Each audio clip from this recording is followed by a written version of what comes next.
All right, buckle up for a deep dive into some uh, pretty intense political rhetoric. You sent us this clip from a talk radio show, and wow, it is just jam-packed full of claims about what's happening in the U.S. government. It's a really fascinating example of how, how people use language to really shape these political narratives. Yeah. And we'll be looking at how this particular speaker, how he constructs his arguments and what makes this kind of rhetoric so compelling, even if even if you don't agree with the actual content. Yeah, and he doesn't really hold back, does he? Accusations of mutiny, a war on veterans, even threats against the First Lady. I mean, it's a lot to unpack, so let's just dive right in.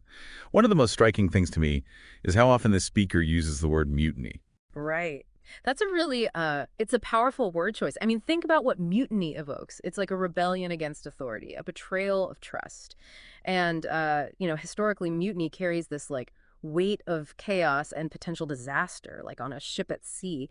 So by using this term to describe political opposition, the speaker is tapping into those deep-seated fears and framing any disagreement with the president as like a threat to the very fabric of the nation. Yeah, and he specifically calls out the pushback against President Trump's travel ban as evidence of this mutiny.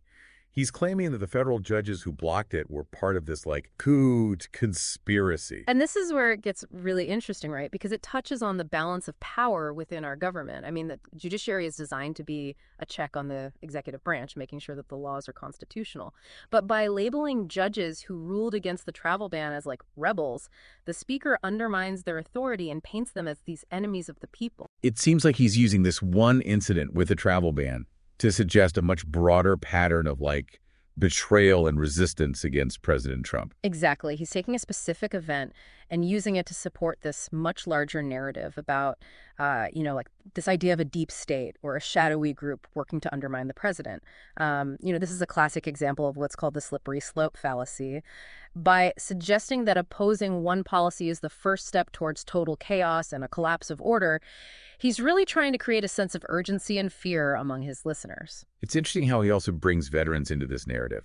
He talks about an incident where a VA hospital removed a portrait of President Trump, and he uses it to symbolize this, like, broader attack on American values. Yeah, and this is a very deliberate rhetorical technique, right?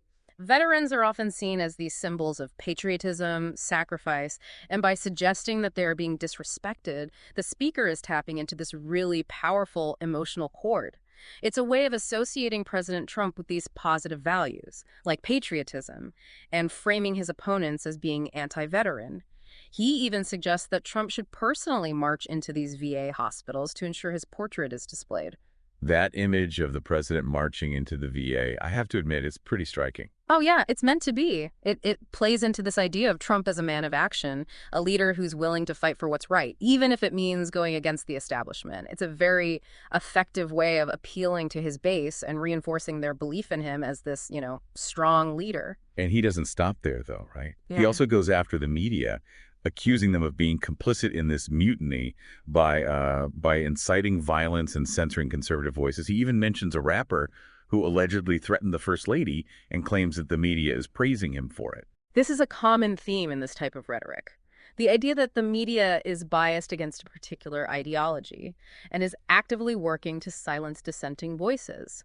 By painting the media as an enemy, the speaker is able to discredit any criticism or negative coverage of the president. It creates this us versus them mentality, where anyone who disagrees is part of the enemy media. And it allows him to control the narrative, right? And present his version of events as, like, the only truthful one. It's all very intriguing and a bit unsettling, I have to say. Absolutely. Understanding these techniques is so crucial for navigating the current political landscape. By recognizing the speaker's tactics, we can start to see how he constructs his arguments and what makes them so persuasive to his audience. And that's what we're here to do, unpack the rhetoric and help you understand the mechanics of this type of political communication. Now that we've seen how the speaker frames opposition as mutiny, let's look at how he uses veterans to bolster this narrative. He talks a lot about the VA and how veterans are being treated. Yes, and this is where it gets particularly interesting because he starts weaving in threads of conspiracy, specifically the idea of powerful globalists working against American interests. This segment on veterans is where this is where he really starts to weave in these conspiracy theories, specifically the idea of powerful globalists, working against American interests. Right, it's like he's building this whole other reality, right? Hmm. Where there's this constant struggle between patriotic Americans and these shadowy elites who are pulling the strings behind the scenes. Exactly. And that globalist trope, it is a powerful one. It taps into these fears about loss of national sovereignty, control. There are often these undertones of xenophobia and anti-Semitism. By invoking this conspiracy, the speaker is suggesting that the mutiny he's describing, it isn't just like a domestic issue, but part of this like larger global struggle. And he specifically mentions George Soros, a figure who pops up a lot in these kinds of conspiracy theories. Right. I mean, Soros is he's a billionaire, philanthropist, and Holocaust survivor. And he's become this kind of boogeyman for the far right. He's often accused of funding liberal causes and like manipulating world events. These claims have been debunked so many times, but they persist because they fit into this pre-existing narrative that there's this powerful, shadowy cabal working against the interests of, ordinary people. So by connecting this incident at the VA to the globalist conspiracy, he's amplifying the sense of threat, right? Like Yeah. suggesting the stakes are even higher than we first thought. Precisely. He's creating this sense of urgency and fear, making it seem like the very survival of America is at stake. And this kind of rhetoric, I mean, this can be really dangerous because it can lead to real world consequences, from online harassment to actual violence against those perceived as enemies. And he just keeps hammering away at that sense of threat too, doesn't he? He's using words like war, attack, and invasion over and over again. Oh, yeah, that's another key element of this type of rhetoric. By using the language of war, the speaker is framing political disagreements as these existential battles. This creates a climate of fear and hostility, making it really difficult to even have reasonable conversations or find any common ground. He even suggests that this supposed war is being waged not just against the president, but against all real Americans. This is such a classic tactic for creating that us versus them dynamic, right? By claiming that his opponents are attacking not just Trump, but the very values and identity of real Americans, he's trying to rally his listeners to his cause and paint anyone who disagrees as unpatriotic or even treasonous. It's a pretty bleak picture he's painting, Mhm. but you have to admit, it's pretty captivating. It's like watching some, thriller unfold in real time. Yeah. It's designed to be that way, right?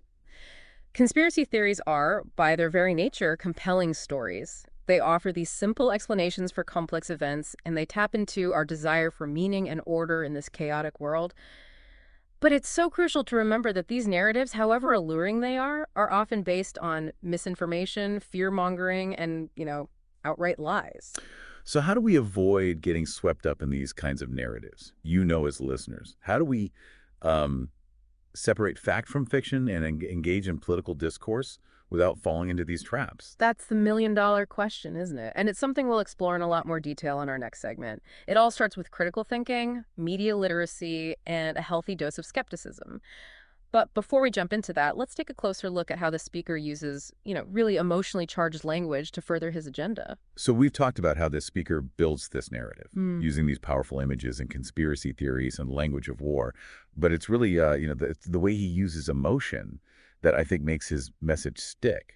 Oh, absolutely. I mean, emotion, it's a powerful tool in rhetoric, right? It can kind of bypass our rational filters and tap into our like primal instincts, and it makes us more susceptible to persuasion. And the speaker's really good at using emotionally charged language to create this sense of urgency and fear, even outrage. Yeah, and he uses these words like betrayal and attack and invasion. He's talking about real Americans being threatened by radical leftists and globalist elites. I mean, it's all very, dramatic and intense. Yeah, it's totally meant to be. By constantly invoking these really strong emotions, he's keeping his listeners engaged and priming them to accept his interpretation of events.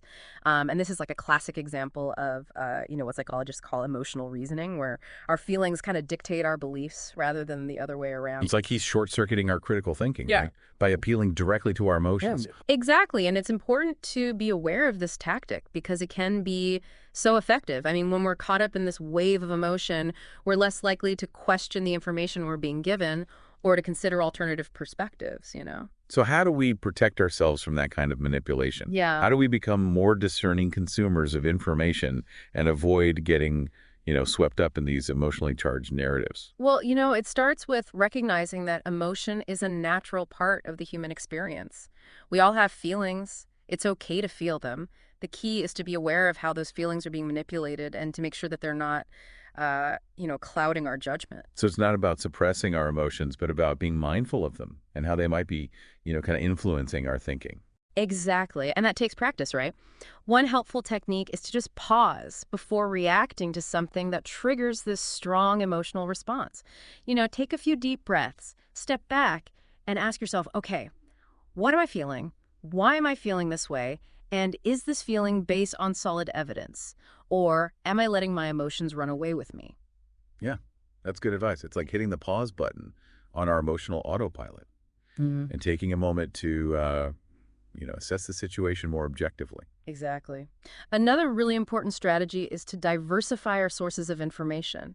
If we're only getting our news from sources that reinforce our existing beliefs and trigger those same emotional responses, we're really not getting the full picture. We need to make an effort to seek out different perspectives, even those we might not initially agree with. I think that's a challenge for a lot of people, though, don't you? Especially in today's, polarized media landscape. It's so easy to stay in our own echo chambers where everybody agrees with us, and it reinforces our worldview. Oh, it is comfortable, Mm. but it's also intellectually limiting, right? I mean, if we want to be truly informed and engaged citizens, we need to step outside of our comfort zones and, expose ourselves to these different ideas and perspectives. It's like working out a muscle, right? Mhm. The more we challenge our own beliefs and engage with different viewpoints, the stronger our critical thinking skills become.